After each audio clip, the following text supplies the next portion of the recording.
नमस्कार। आकाशवाणी जयपुर अजमेर से प्रस्तुत है प्रादेशिक समाचार।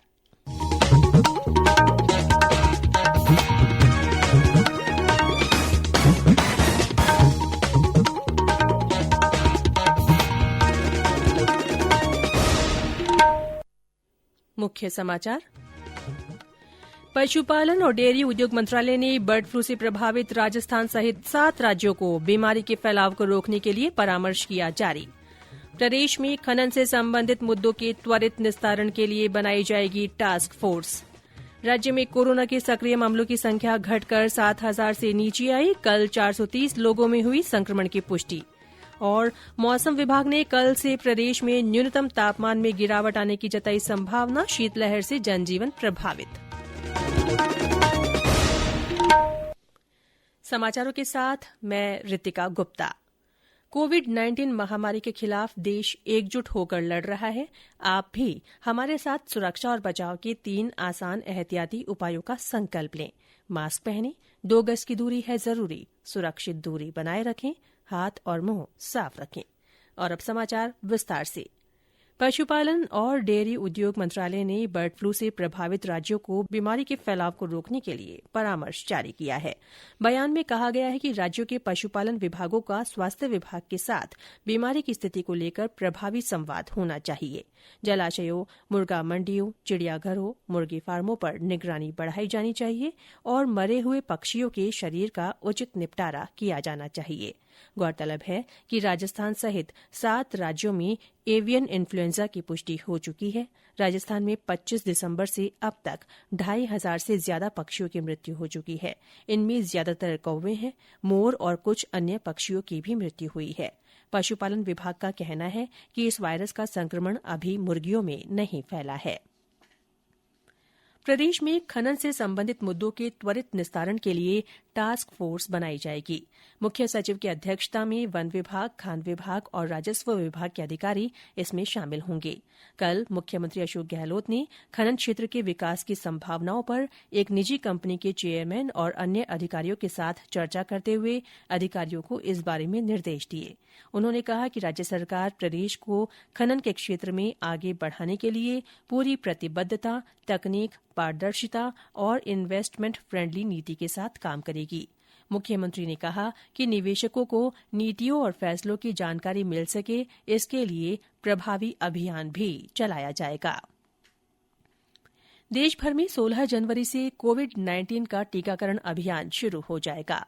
प्रधानमंत्री नरेंद्र मोदी की अध्यक्षता में कल देश में कोविड-19 की स्थिति और राज्यों तथा केंद्र शासित प्रदेशों में टीकाकरण की तैयारियों की उच्च स्तरीय समीक्षा बैठक हुई।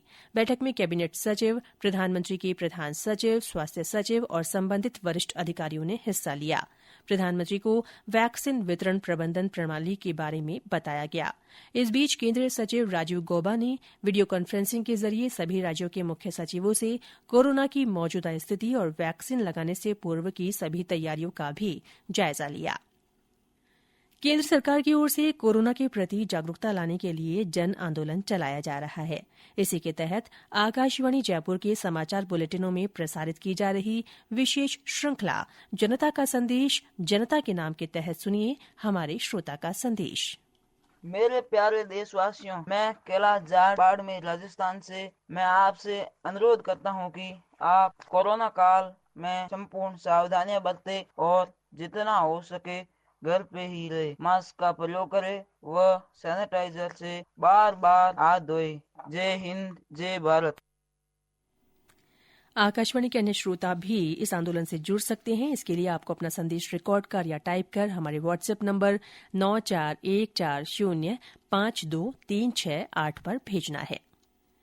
आकाशवाणी के श्रोताओं तक कोरोना वैक्सीन से जुड़ी जानकारी पहुंचाने के उद्देश्य से समाचार विभाग ने बुलेटिनों में महत्वपूर्ण सवाल जवाब श्रृंखला शुरू की है। आज का प्रश्न है, क्या ये वैक्सीन सुरक्षित होगी क्योंकि इसे बहुत कम समय में बनाया गया है? इसका जवाब है, सुरक्षा और प्रभाव के डेटा की जांच के आधार पर मंजूरी के बाद ही नियामक निकायों द्वारा वैक्सीन लगाई जाएगी। ये समाचार आकाशवाणी जयपुर अजमेर से प्रसारित किए जा रहे हैं। समाचारों का सिलसिला यूं ही जारी रहेगा, उससे पहले ये विराम। चलो मिलकर एक शुरुआत करें, चलो एक फैसला आज करें। मास्क नहीं तो टोकेंगे, कोरोना को रोकेंगे। चलो एक इरादा करते हैं, चलो खुद से वादा करते हैं। मास्क नहीं तो टोकेंगे, कोरोना को रोकेंगे। प्रादेशिक समाचारों में एक बार फिर से आपका स्वागत है। राज्य में कोरोना के सक्रिय मामलों की संख्या घटकर 6,730 रह गई है। अब तक 3,03,060 लोग संक्रमण मुक्त हो चुके हैं। प्रदेश में कल संक्रमण के 430 नए मामले रिपोर्ट हुए। इनमें जयपुर में 77, जोधपुर में 42, कोटा में 41, डूंगरपुर में 26, अजमेर, भीलवाड़ा और उदयपुर में 24-24, अलवर और नागौर में 21-21, बूंदी, राजसमंद और सिरोही में 14-14, बारां, चित्तौड़गढ़ और सीकर में 10-10, भरतपुर और झालावाड़ में 8-8, बांसवाड़ा में 7, करौली और टोंक में 6-6, पाली में 5, सवाईमाधोपुर में 4, जैसलमेर और झुंझुनूं में 3-3, धौलपुर और हनुमानगढ़ में 2-2, बाड़मेर, बीकानेर, दौसा और प्रतापगढ़ में 1-1 व्यक्ति में कोरोना संक्रमण की पुष्टि हुई है। 3 जिलों चूरू, श्रीगंगानगर और जालौर में कल कोई भी नया मामला सामने नहीं आया। कोरोना से प्रदेश में अब तक 2,731 लोगों की मृत्यु हो चुकी है। पूर्व केंद्रीय मंत्री और जयपुर ग्रामीण सांसद कर्नल राज्यवर्धन राठौड़ और भाजपा प्रदेश अध्यक्ष डॉ सतीश पूनिया ने कल आमेर विधानसभा क्षेत्र में प्रधानमंत्री ग्राम सड़क योजना के तहत कई सड़कों के उन्नयनीकरण कार्य का शिलान्यास किया।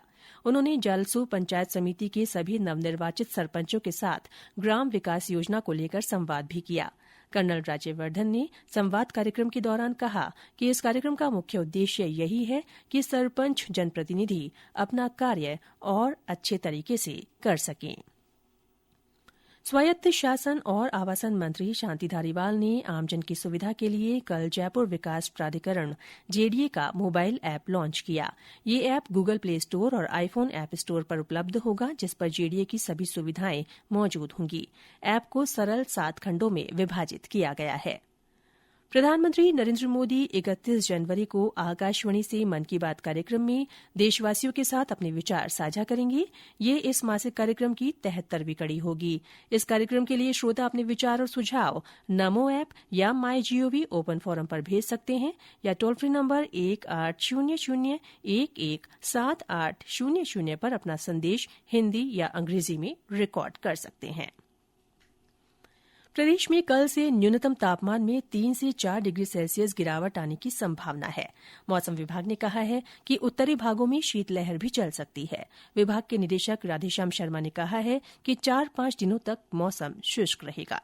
राजस्थान से पश्चिमी विक्षोभ का प्रभाव खत्म हो रहा है। अगले 5-4 दिनों तक राजस्थान में मौसम पूरी तरह से शुष्क रहेगा। इसके अलावा निचले स्तरों में वायु विंड पैटर्न चेंज होने से एक बार फिर से न्यूनतम तापमान में गिरावट होगी। 11 जनवरी से अगले 2-3 दिनों के लिए नॉर्दर्न राजस्थान के कुछ हिस्सों में शीतलहर चलने की संभावना है। शेखावाटी संभाग के जिलों में और आसपास के जिलों में कहीं कहीं न्यूनतम तापमान 11 तारीख के बाद 3 से 5 डिग्री सेल्सियस के आसपास दर्ज हो सकता है। इस बीच कल भी अधिकतर जिलों में बादल छाए रहने और कोहरे की वजह से तेज ठंड का प्रकोप रहा।